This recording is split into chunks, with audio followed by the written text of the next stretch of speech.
Welcome back. I am absolutely thrilled you're joining us today because we're looking at a truly fascinating piece of ancient text.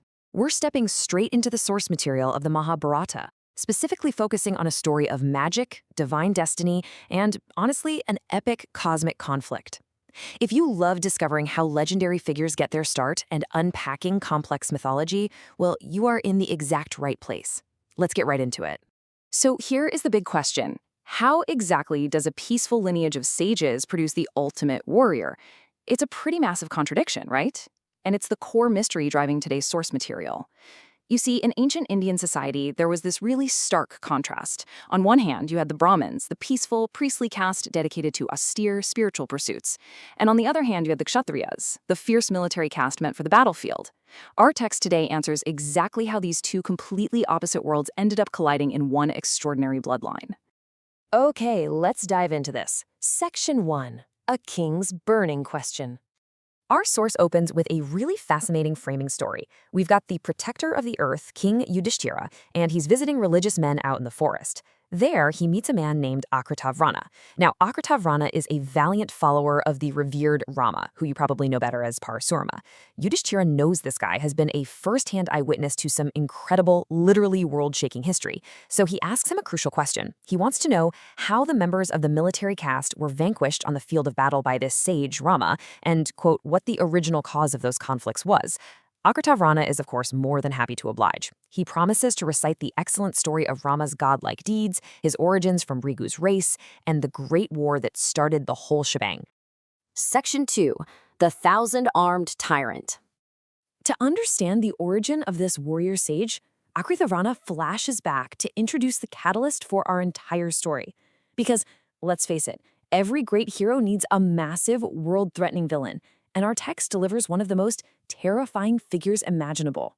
We are talking about King Arjuna of the Haihaya tribe. Just listen to these attributes straight from the text. The guy was endued with 1,000 arms. 1,000. He possessed this golden celestial car, a gift from Dattatreya, that could go absolutely anywhere in an unobstructed course. And thanks to a granted boon, he became completely resistless. Nobody could stop him. So what did he do with this absolute power? Well, he harassed all born beings. He trampled upon gods, yakshas, and saints everywhere. He even had the nerve to affront the deity Indra. He was just an absolute cosmic menace. Things get so utterly desperate that the celestials and the rigidly virtuous saints actually have to band together. They go straight to Vishnu, the god of gods, and their desperate plea is super clear.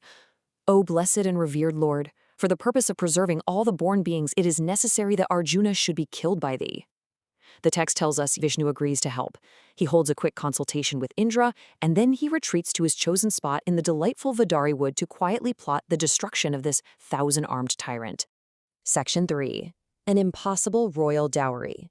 Now suddenly, the text completely pivots. We leave the cosmic plotting of Vishnu and head way back down to earth, specifically to a forest in the land of Kanyakuvja.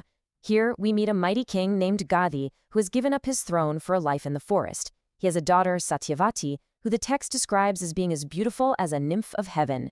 Well, a rigidly austere sage from the Bhrigu race, named Richika, sees her and decides on the spot he must marry her. But King Gadhi doesn't just say yes. Oh no, he cites an ancient family custom and hits the sage with an impossible royal dowry. 1,000. That is the massive number of fleet steeds the intending bridegroom has to offer. But wait, Gadhi makes it even harder. He demands 1,000 fleet steeds, brown in hue, and every single one of them must possess a single sable or black ear. I mean, it's an absurd, frankly impossible demand for a poor forest-dwelling sage. So the really crucial point is how Richika actually pulls this off. He doesn't panic at all. As a powerful sage, he's got some pretty high-level divine connections. Step 1. He simply goes to Varuna, the water god, and asks for those specific horses. Step 2. Varuna immediately obliges, and 1,000 brown black-eared horses literally issue right out of the river Ganga. The text amusingly notes that the spot literally became known as the horse's landing place. Step 3, he delivers the exact dowry to the king and successfully marries Satyavati in proper form. Even the gods themselves eagerly attended the wedding party. Section 4. The mother's magical mistake. But right after this joyous wedding, things take a highly magical and incredibly suspenseful turn. Richika's father, the incredibly powerful, god-worshipped sage, Bhrigu, comes to visit the newlyweds. He's so pleased to see them that he offers his daughter-in-law, Satyavati, absolutely any boon she wishes. She selflessly asks for a favor for both herself and her own mother, that a son might be born to both of them.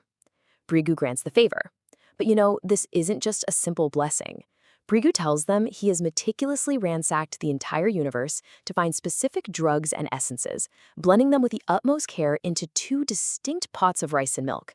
One pot is for Satyavati, and one pot is for her mother. He also gives them very specific instructions on an accompanying bathing ceremony and specific trees they must each embrace. And this brilliantly illustrates where everything goes completely sideways. Bhrigu's instructions were crystal clear. Satyavati was supposed to embrace a fig tree, setting her up to have a peaceful priestly son.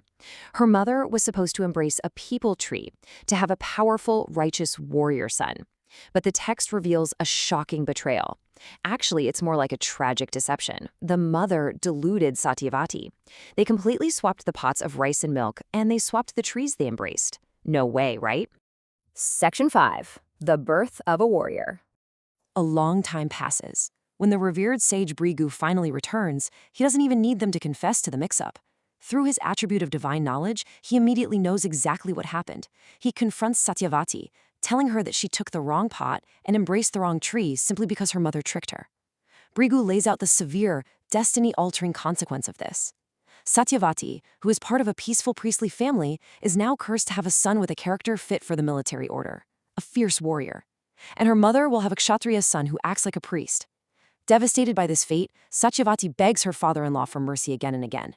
She pleads, "Let not my son be of this character, but let my grandson be such." Bhrigu, pleased to grant her prayer, simply replies, "So let it be." Just like that, the warrior destiny officially shifts down to the 3rd generation. And this brings us to the birth of Satyavati's son, Jamadagni. Now, he grew up to excel other saints in his proficiency of Vedic lore.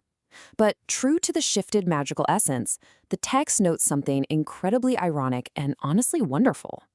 Spontaneously and without any instruction whatsoever, Jamadagni possessed knowledge of the entire military art and 4-fold missile arms. It's like it was just baked right into his DNA. He perfectly answers our initial mystery from the start of the explainer. He is a peaceful sage, literally infused with the dormant essence of a warrior. Jamadagni rivaled the sun in luster, perfectly bridging the gap between the priestly and military worlds in his mind alone. But remember Satyavati's plea to Bhrigu? Actually, let me emphasize that again. The true, fierce warrior nature was pushed down 1 generation, which leaves us with a massive, provocative cliffhanger right from the text. What destructive fate awaits the world when Jamadagni's son, the eventual Parasurama, inherits this fully activated, universe-ransacked warrior legacy? And how exactly is this bloodline finally going to cross paths with that 1,000-armed tyrant, King Arjuna, whom Vishnu is currently plotting against? Well, that is a legendary conflict for another time. Thank you so much for joining me on this explainer. Keep questioning, keep learning, and I'll catch you in the next one.